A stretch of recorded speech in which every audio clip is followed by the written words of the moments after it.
Hej så, velkommen til den her video. I dag skal vi lave en video, der hedder, hvordan du får den bedste computer.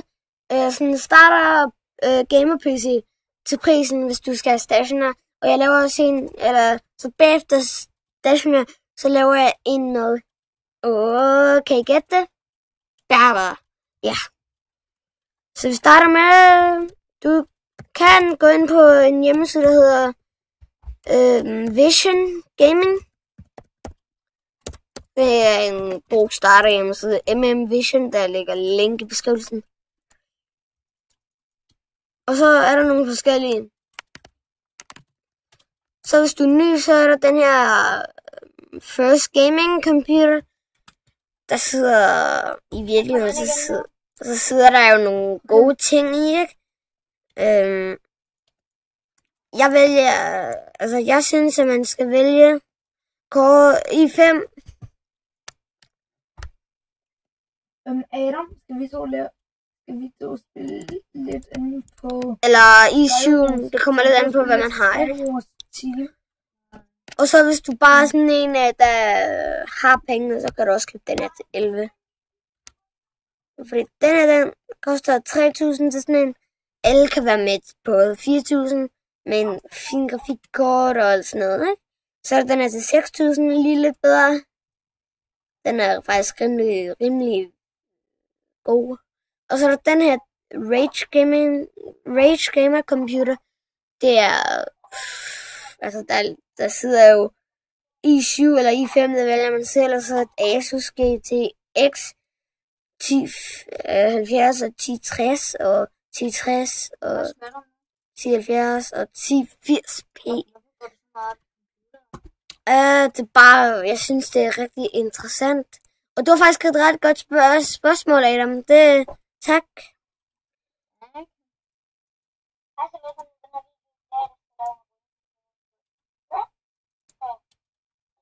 Ikke? Og så, I kan i hvert fald gå ind på den her link i beskrivelsen. Se mit legetøj. Sandslot. Nice. Og så er der også en hjemmeside, der er Shark Gaming. Den tror jeg, de fleste af jer kender. Den er i hvert fald også... Min speedball derude. Er den det? Ja.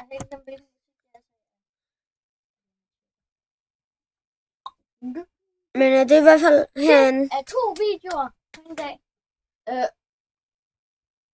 Adam, er du ikke mere inde på Roblox? Hvad var det egentlig, du mente med Nej, Emil, tige stille. Nej, den her video. Slet. Hvorfor kom... Hvad er der? Det er ikke speedball. Det var ikke blevet speedball. Fuck, hvor rip. Men tige det stille, for jeg er lige gang med at optage, ikke? Så er der den her Shark Brothers, ikke? Det er en rigtig god starter computer, det er også den mest, og der er forresten en tilbud, mens jeg kigger. Tror jeg også, der er i morgen. Det er i hvert fald i morgen, jeg uploader den. Secrets of the Shark, Born to Kill. Den er født til at dræbe, ikke? Du kan se, der sidder nogle USB's, eller det der er så ikke USB, det er vist noget andet.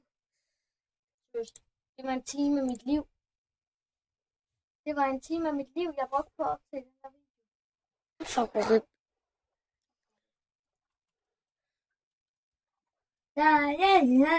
Ej, var det den? Ja. Som jeg tager dem? Ja. Det er bare den mest rippeste ever.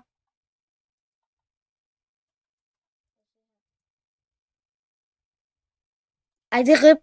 Nå, men gå ind og giv et sub til Adam, fordi at, han har haft nogle problemer med sin nye til en af de videoer, hvor vi havde brugt 1,5 time på.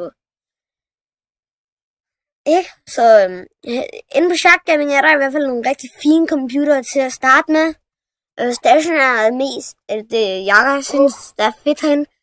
En Shark Brothers, altså der sidder nogle, eller det er nogle rigtig fine specs, så du kan også se den køre på Hitman, kører den rimelig højt, og GTA AV kører den mindst 75 fps, og Hitman er jo rimelig krævende spil.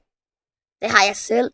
Og så Far Cry Primal, der kører den altså også Ultra Preset og Maximum Custom Settings og Extreme Graph Presettings, ikke?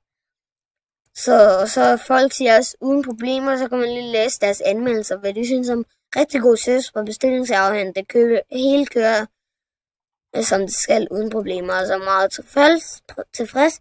Jeg opdagede en fejl 2 gange, hvor skærmen frys og bippede højt, men har ikke mødt problemer igen, så jeg håber ikke, at det sker, men ellers er jeg meget tilfreds med det produkt, jeg har fået. Jeg har dog den så meget konfigureret, at min maskine nok er anderledes, end du selv køber. Men jeg kan kraftigt anbefale den gode service for Shark pris. Og pris for Shark Gaming. Og sådan nogle som Compkine er også rigtig glade for det her. Og jeg synes også, det er vanvittigt nice. Og så kan du købe alle mulige grafikkort og alt sådan noget. Jeg har også lavet lidt ind på deres stream, ikke? Og så strømforstyrring, det er 500 watt. Du kan godt købe den her silver. Det har jeg lige sat den til. Og nu viser jeg, hvordan I bedst optimerer den. Der er lige noget, der ringer, ikke? Sort med blå kant. Kabinet, fint.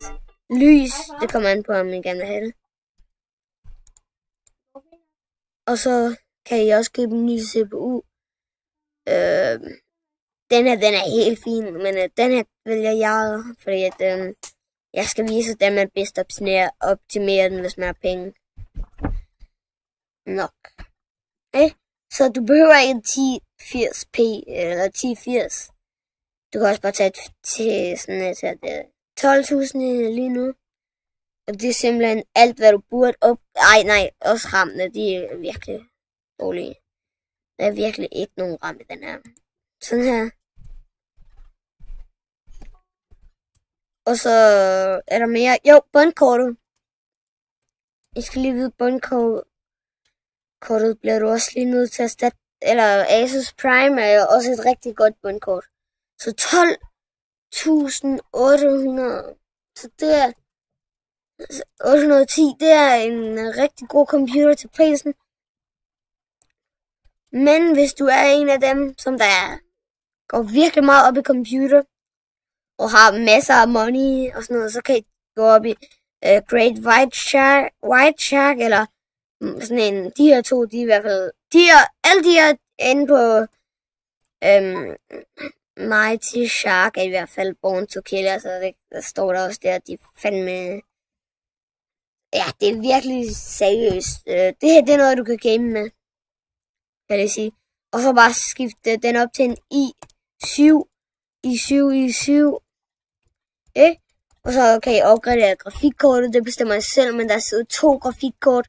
Men hvis nu jeg er ligesom mig, og synes, eller hvis nu, eller så Elgiganten, så i Elgiganten, der kan I også gå ind, gaming stationer, fidget spinner, seriøst. Adam, Elgiganten sælger fidget spinners. Jeg troede, det var fucking, hvor man købte gaming ting. Tror du det også?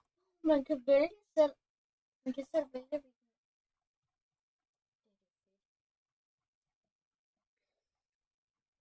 Så ser vi lige på MSI.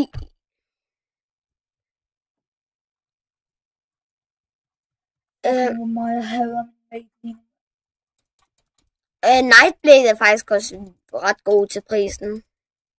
Sådan en kan jeg i hvert fald også anbefale. Sådan en her, det er rigtig god computer, der sidder nogle rigtig fine ting i. Det kunne være, at jeg faktisk køber sådan en her. Det får jeg faktisk skal sige.